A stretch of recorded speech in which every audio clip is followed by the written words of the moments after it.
We are starting with the concept of ordering, whether we are dealing with fractions or we are dealing with decimals.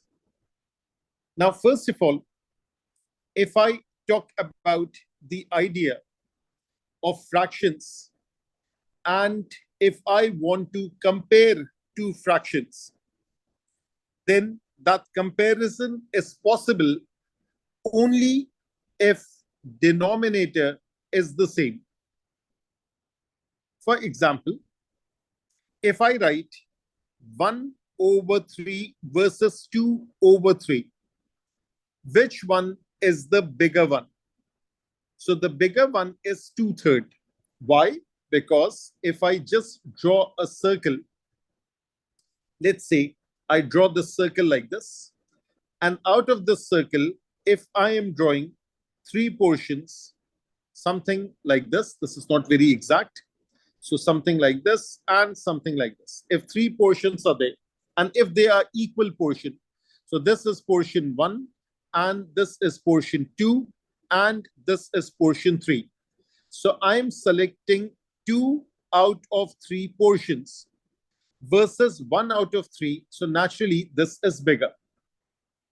Again, it's the numerator that makes the difference. When we have the same denominator, so it's actually the numerator which is bigger versus the numerator which is smaller. That makes all the difference. So the bigger one makes the whole fraction bigger. What if the denominator is not the same? When the denominator is not the same, it is a necessary, it's a condition that make the denominator same. And how can we make the denominator same? When we are dealing with equivalent fractions. Now, for example, if I want to compare 1 over 3 versus 1 over 4, I cannot make that decision right away because the denominators are different. Now, what we can do is that 1/3 can be multiplied and divided by 2, for example, and this becomes 2 over 6. These are equivalent fractions. 1 over 3 can be multiplied and divided by 3. So this becomes 3 over 9. This and this and this fraction is the same. 1 over 3 can be multiplied with 4 over 4. So that becomes 4 over 12. Again, this is an equivalent fraction. When we are dealing with 1 over 4, I can multiply and divide by 2. That's multiplication by 1. That is the logic behind it. When we multiply and divide by the same number, it's multiplication by 1. So things are unchanged. So this is 2 over 8, which is the same thing as 1 over 4. If I multiply 1 over 4 into 3 over 3, that comes out to be 3 over 12. Now hold for a second. This is 4 out of 12, which is 1/3.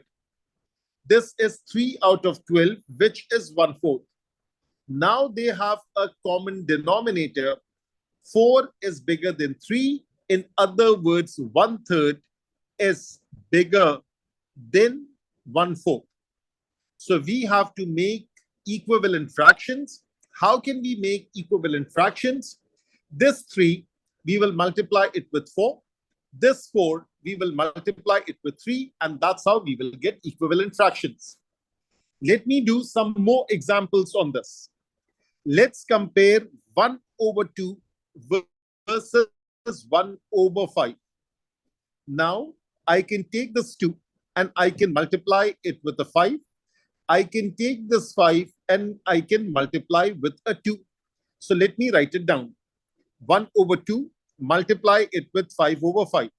Similarly, 1 over 5, multiply with a 2 over 2. This becomes 5 over 10. This becomes 2 over 10. So 5 over 10 is the bigger answer. Therefore, I'll say 1 over 2 is bigger than 1 over 5. That's how this working is done. Let me choose some other numbers. Let me choose 1 over 3 and 1 over 9. This time, I can multiply 3 with 9.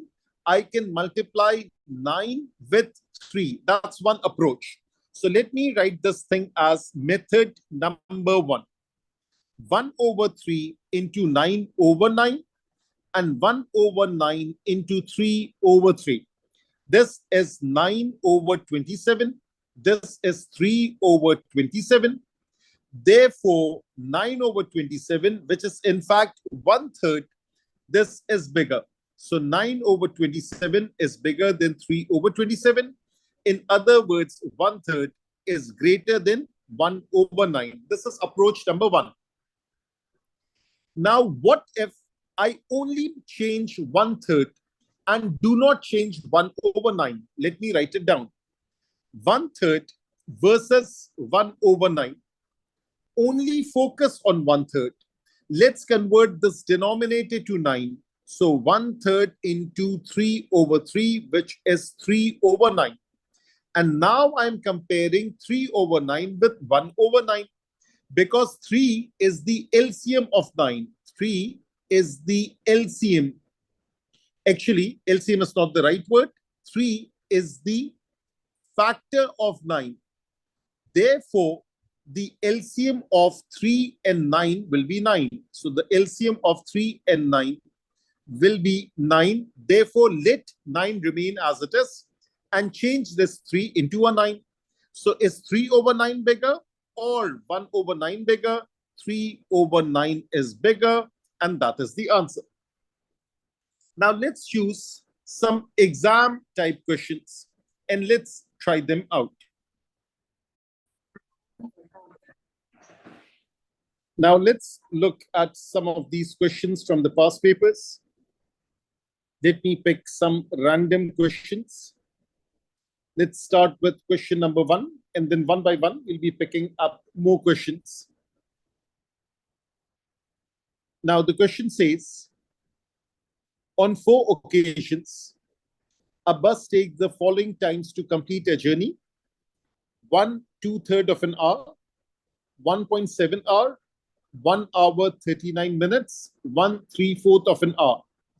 By first expressing these time in minutes, write them in order of size, starting with the smallest. So the smallest, second smallest, third smallest, and the fourth smallest. Now, first of all, let me tell you one thing, that if this was not written, still I would have converted every single one of them to minutes, because that's the only way of doing the comparison properly. Otherwise, you will be having trouble with decimals, with fractions, with minutes, with this thing. So the best thing is that we should convert it to hours and minutes, actually minutes. Now, they all have this 1 hour that's common in all of them. So basically, 2/3 of an hour and 0.7 of an hour. 39 minutes is already in minutes. Let me write it properly. So that is 39 minutes. That's the only one in minutes. And then 3/4 of an hour. So first of all, 2/3 of 60, that's 3 ones are, 3 20s are. That comes out to be 40 minutes. 0.7 of an hour, that's 0.7 into 60. That is 7 over 10 into 60. The zeros cancels off. This comes out to be 42 minutes. 39 minutes is 39 minutes. 3/4 of an hour, that's 3/4 of 60. 4 ones are, 4 15s are, 15 into 3. That comes out to be 45 minutes. And 1 hour is attached to each one of them. So now the smallest one is which one? That is 39 minutes. So this is 1 hour, 39 minutes. That is the smallest. The second smallest is this 40-minute one.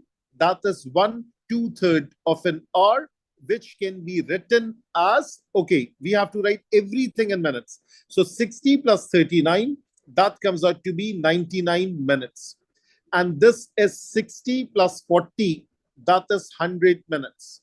And similarly, so this thing is done, this thing is done. What about this one? 42 minutes plus 1 hour. So 60 plus 42, that is 102 minutes. So let me write 102 minutes over here. And last but not the least, that is this one. That is 45 minutes plus 1 hour. So 60 plus 45, that is 105 minutes. So 105 minutes is the largest one. That's how this particular question is completed. Pretty basic stuff that we are doing today. Now, let me choose another question, something like this one. That is, write the following numbers, starting with the smallest. So now, let me paste it over here. And 0.7 is 0.7. That is perfect. 0.7 square, that is 7 over 10 into 7 over 10. That is 49 over 100. That comes out to be 0.49. That is the second one. What about this one? That is 7 over 11. This one. So 7 over 11 can be written as 7 inside, 11 on the outside. And then we have to play around with decimals. So therefore, let's put a 0 and a decimal. So therefore, 7 divided by 11, nothing will happen. If I put a decimal, it will become 70. And then 70 divided by 11, 11 6 are 66. The remainder is 4. A 0 automatically comes in. 40 divided by 11, 11 3s are 33, 11 4s are 44. So I'm writing 11 into 3, that is 33. What is left? 7. Again, write a 0. 11 6s are 66. And then I'm left with a 4. And now the decimal that we are getting for 7 over 11 is 0.636. Now let's focus on 7 over 9. 7 on the inside, 9 on the outside. Let's put a 0 and a dot, and 0 appears over here. So now 9 into 10 is 90. 9 into 8 is 72. 9 into 7 is 63. So let me write a 7 over here. 63 appears and 7 is left. Now a 0 gets automatically over here. 9 7s are 63. Again a 7. 9 7s are 63. And this thing will keep on repeating. So 7 over 9 is 0.777, like this. So now, which one is the smallest? That is 0.49. That is the smallest. So this is 0.7 square is actually 0.49. The second smallest is which one? That is 0.7 right over here. And then the third smallest is which one? That is 7 over 9. Actually 7 over 11. 7 over 11, that's the third one. And the fourth one is 7 over 9. And that's how these two would appear. And that's how the ordering is done, starting with the smallest. Let's move on. Similarly, I can do a question that involves indices.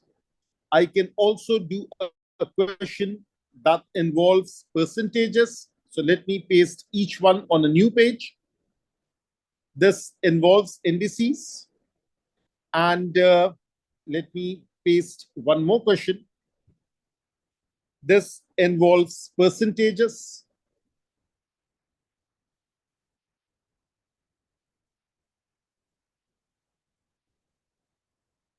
And let me see if there are any more relevant question. Something to do with centimeters and kilometers, something like that. So that is this one.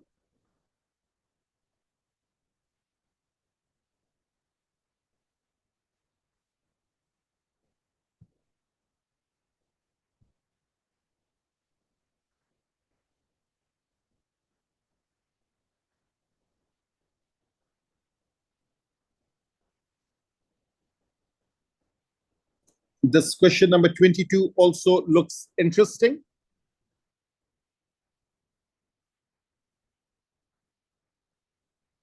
Kind of a conceptual question.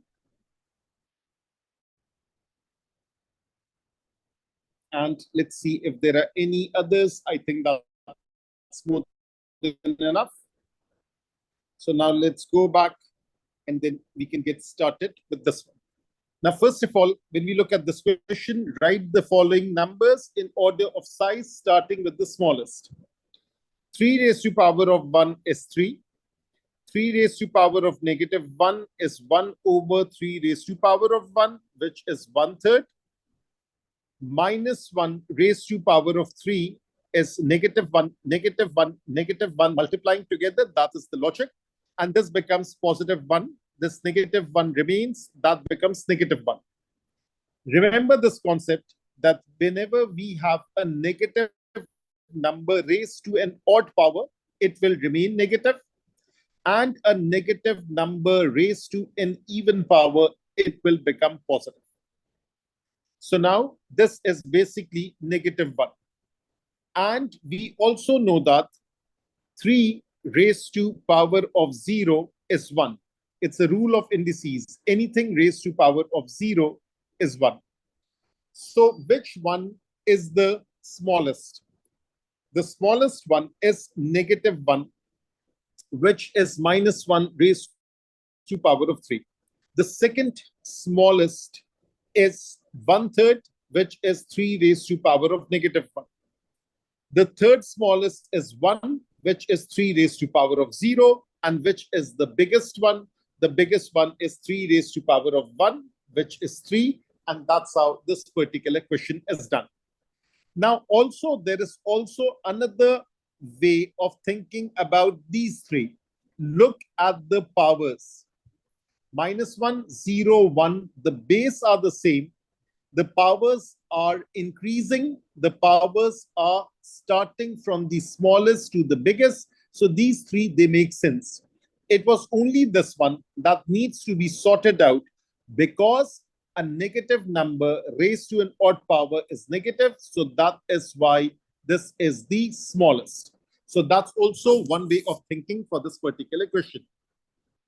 Let's focus on this question.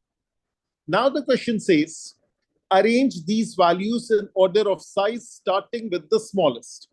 9 over 20, 0.39, 46%, 2 over 5. Let me start with 2 over 5. That thing is the same thing as 2 on the inside, 5 on the outside. Let's put a dot. A 0 appears. 5 fours are 20. Therefore, this is 0.4. Let me write it like this. Similarly, 46% is 46 over 100. So that can be written as 0.46. Let me write this thing as 0.46 a little bit at the top. 0.39, let it remain as decimals. That's perfectly fine. 9 over 20, that needs to be changed. So this is 9 on the inside, 20 on the outside. Let's put a decimal, a 0 appears. 24s are 80, 10 remains. And then another 0 appears. 25s are. So therefore, this comes out to be 0.45. So which is the smallest? That is 2/5. 0.4, which is 2/5, that's the smallest. The second smallest is 0.39. The third smallest is 9 over 20, which is 0.45. And the largest one is 46%. That's how this needs to be arranged.